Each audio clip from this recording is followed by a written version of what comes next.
Cześć, jako że już za chwilę mamy święta wielkanocne, postanowiłam, że przygotujemy wspólnie sernik wielkanocny idealny. Jest to sernik, który wyjdzie każdemu, więc naprawdę nie macie się co martwić, tylko po prostu kupujcie składniki i róbcie sernik według tego przepisu. Ja wykorzystałam foremkę o średnicy 24 cm, natomiast jeśli takiej nie posiadacie, to nie macie się czym przejmować, ponieważ w internecie jest dostępnych wiele przeliczników foremek. Wystarczy, że tak naprawdę wpiszecie dane z tego przepisu do foremki 24 cm i przekształcicie sobie ją na foremkę taką, jaką macie, bądź też na przykład na blaszkę kwadratową, czy też prostokątną. To jest naprawdę ogromne ułatwienie. Jeśli macie jakieś wtedy przeliczniki połówkowe, to ja zazwyczaj się sugerowałam, że dodawałam więcej, czyli jeśli miałam 1,5 jajka, no to dodawałam 2, no bo jak tutaj odmierzyć połówkę jajka, nie ma to kompletnie sensu. Żeby nie przedłużać, przechodzimy teraz do składników, które będziemy potrzebować na ten przepis. I tutaj gdzieś Wam się wyświetli to, co potrzebujemy. Będziemy robić ciasto kruche samodzielnie, nie będziemy korzystać tym razem z ciasteczek kruchych, więc na ciasto kruche będziemy potrzebować 260 g mąki pszennej, 130 g zimnego masła i to jest bardzo ważne, ono musi być zimne, nie miękkie, prosto z lodówki, 2 płaskie łyżki cukru pudru, pół łyżeczki proszku do pieczenia, 1 żółtko i łyżka zimnej wody. I ja dzisiaj sobie pomogę moim pomocnikiem. Będzie mi pomagał Lidlomix, on mi wyrobi to ciasto, ponieważ mamy już naprawdę bardzo późną porę i chcę się wspomóc tym sprzętem, a ten sprzęt jest naprawdę rewelacyjny. On mi pomaga już od 5 lat i w takich właśnie krokach, gdzie trzeba coś wyrobić, ugnieść, zmiksować, zblendować, sprawdza mi się rewelacyjnie. Ja korzystam z modelu Messier Cuisine Connect i póki co on się nie chce zepsuć, więc nadal z niego korzystam i nie planuję póki co wymiany. Ale przejdźmy dalej. Do ciasta, czyli do tej masy serowej, będziemy potrzebować kilogram twarogu i ja sobie skorzystam, tutaj już możecie zobaczyć, leży na blacie, ponieważ on też musi się trochę ocieplić, nie mogą być to składniki prosto z lodówki, wtedy wychodzi najlepiej. Ja zazwyczaj korzystam z twarogów takich w kostce, mielę je sobie po prostu w Lidlomixie i robię taką właśnie bazę serową, natomiast jak zobaczyłam na półce sklepowej twarożek w kubełku z wielunia, no to od razu go zabrałam i będziemy robić sernik na wieluniu. Naprawdę Wam polecam, spróbujcie raz, a nie pożałujecie, bo serniki na tym wieluniu wychodzą przepyszne. Dodatkowo do masy sernikowej będziemy potrzebować 80 g miękkiego masła, więc przy okazji robienia kruchego ciasta część masła możecie już zostawić na blacie, żeby się przez ten czas wyrabiania ociepliło.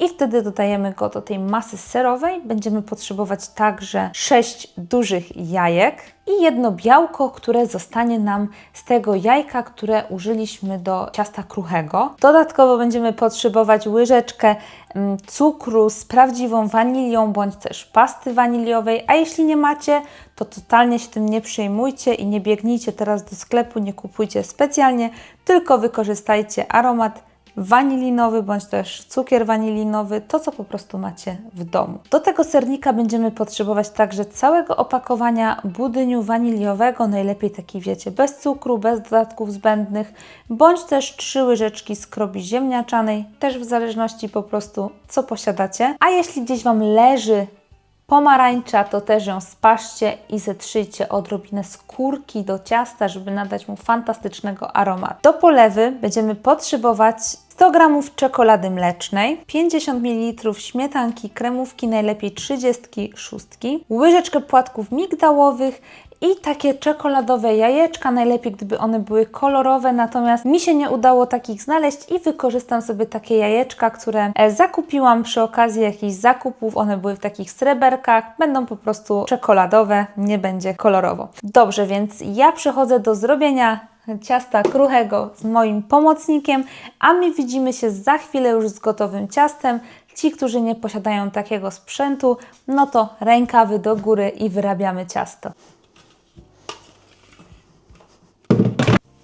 I zobaczcie, 45 sekund i takie ciasto kruche jest gotowe. Teraz zawijamy je w folię spożywczą i musimy je schłodzić przez około godzinę w lodówce.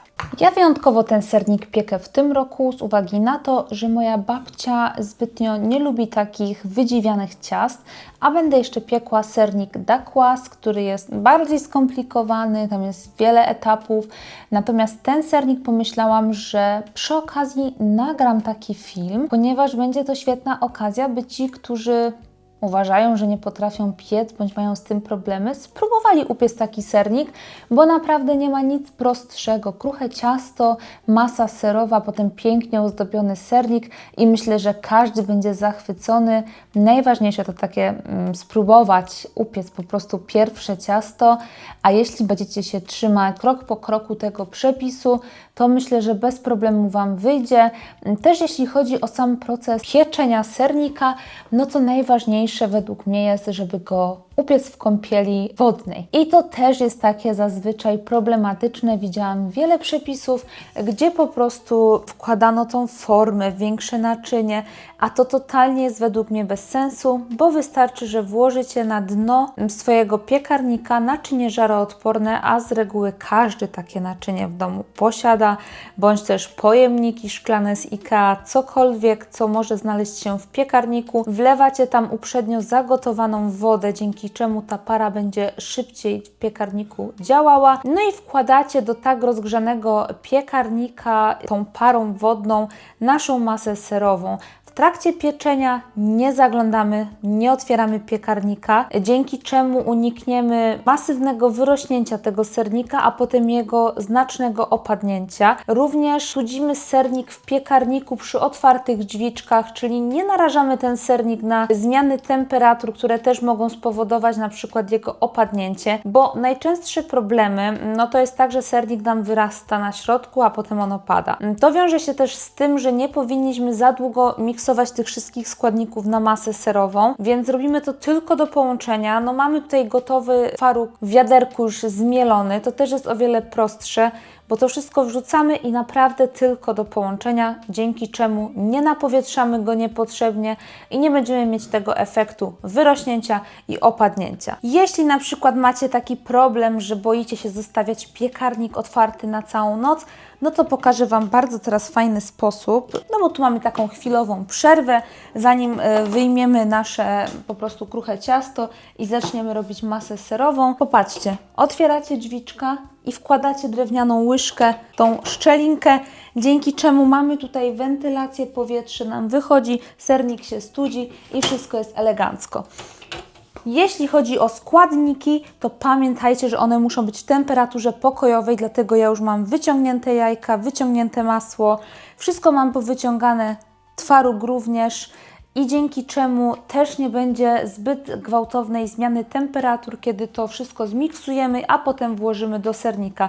Myślę, że to są takie najważniejsze wskazówki, które pomogą Wam upiec Wasz pierwszy idealny sernik wielkanocny na święta. Naprawdę zaufajcie i spróbujcie od takiego najprostszego przepisu. W międzyczasie, jak mi ta moja krucha masa ciastowa się chłodzi, to zrobimy sobie masę serową, ponieważ to kruche ciasto będzie nam tylko piekło się 20 minut w 190 stopniach. Mogłabym tą masę serową zrobić w Lidlomixie, natomiast przyrządzę ją sobie tutaj w takiej miseczce, ponieważ też chcę Wam pokazać, bo na początku musimy to masło, które będziemy dodawać do masy serowej, musimy je najpierw trochę utrzeć z cukrem, więc zaczniemy sobie od tego. Wiem, że w przepisie mamy szklankę cukru, natomiast ja bardziej preferuję mniej słodkie serniki, dlatego dodam pół szklanki oraz 80 g miękkiego masła. Ono powinno być takie ani twarde, ani całkowicie roztopione. Ja mam troszkę zbyt twarde, więc po prostu się bardziej umęczę robiąc. Jak mamy nasze masło z cukrem już zmiksowane, to dodajemy nasz twaróg i będziemy miksować do połączenia. I teraz będziemy dodawać stopniowo po jednym jajku, czyli Wbijamy jajko, miksujemy jakieś 15 sekund i dodajemy kolejne.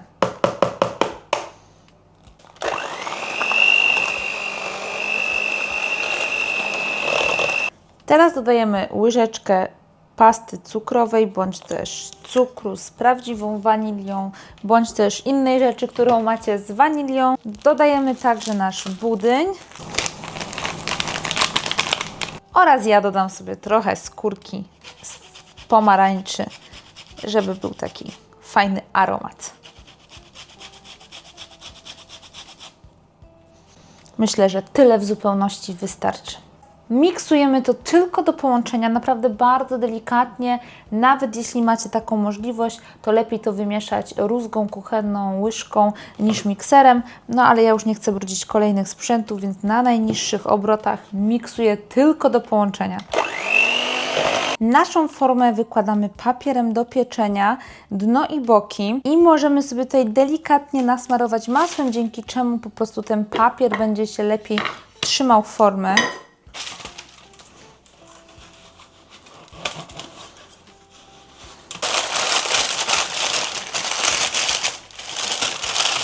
Mam też już tutaj schłodzone ciasto, które będę teraz wykładać na dno formy i są dwa sposoby. Albo możecie to po prostu rozgnieść, jeśli nie jest na tyle schłodzone i wyłożyć tym dno, bądź też możecie, jak jest za bardzo schłodzone, zatrzeć to na tarce i po prostu takimi płateczkami wyłożyć całe dno.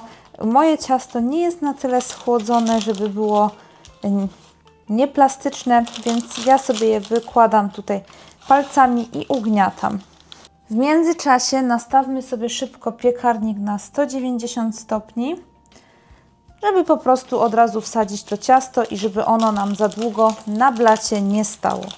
Jak mamy już ładnie wyłożone dno naszej blaszki, to warto ponakuwać teraz to ciasto widelcem.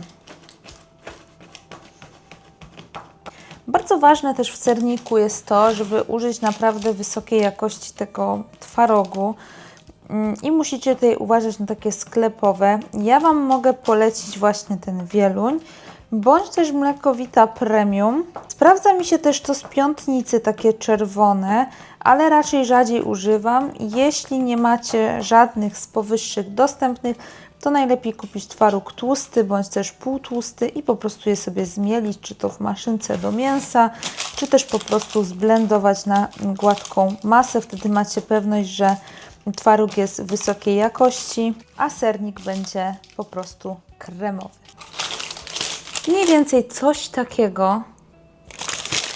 Ja jeszcze muszę chwilkę zaczekać. No i wsadzam na 190 stopni na 20 minut, bądź też do zarumienienia tego spodu.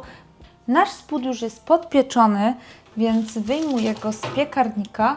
Odkładam go ostrożnie tutaj na deskę drewnianą i będziemy wylewać naszą masę serową na ten podpieczony spód.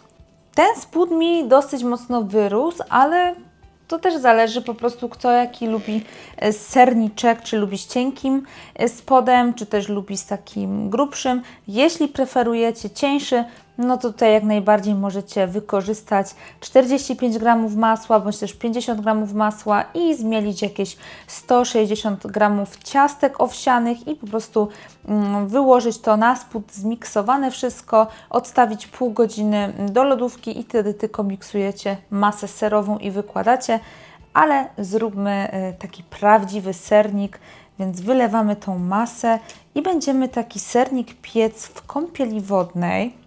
Na początku przez 30 minut w temperaturze 170 stopni i tylko grzanie góra-dół bez termoobiegu, a później przez 50 minut w temperaturze 155 stopni, również bez termoobiegu, grzanie tylko góra-dół. I po upieczeniu tego sernika zostawiamy go spokojnie do wystygnięcia w zamkniętym piekarniku przez około 20 minut, a następnie robimy tym moim sposobem, gdzie wkładamy łyżkę w szczelinkę i zostawiamy go tak do całkowitego wystygnięcia, więc ozdabiać serniczek będziemy już rano, bo on wtedy będzie już taki w 100% przestudzony, więc pewnie zobaczymy się po upieczeniu rano z serniczkiem gotowym do ozdabiania. Wkładam moją mieszankę z wodą na dno piekarnika. I widzimy się kolejnego dnia. Tak wygląda upieczony sernik. Jak widzicie, on wyszedł naprawdę równiutki, mimo że przez chwilę miałam taki kryzys, bo troszkę dół mi się zapadł, ale po zostawieniu go w piekarniku na 20 minut, a następnie przy uchylonych drzwiczkach załatwiło tę sprawę i będziemy teraz go ozdabiać. Do ozdabiania będziemy potrzebować 50 ml śmietanki kremówki i 100 g czekolady mlecznej. Sprawa wygląda tak, że podgrzewamy śmietankę kremówkę, ale nie doprowadzamy jej do wrzenia i następnie wrzucamy do tego posiekaną czekoladę. Czekamy, aż to wszystko się połączy, delikatnie przestygnie, oblewamy nasz sernik polewą i następnie ozdabiamy naszymi jajeczkami czekoladowymi. Przybliżyłam Wam teraz, żeby było łatwiej widoczne po prostu to ubieranie.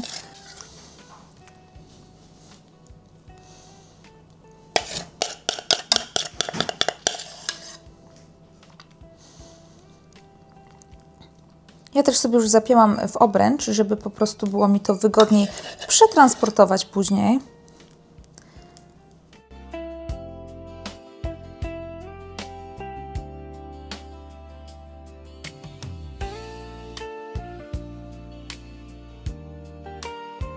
Tak prezentuje się gotowy serniczek wielkanocny.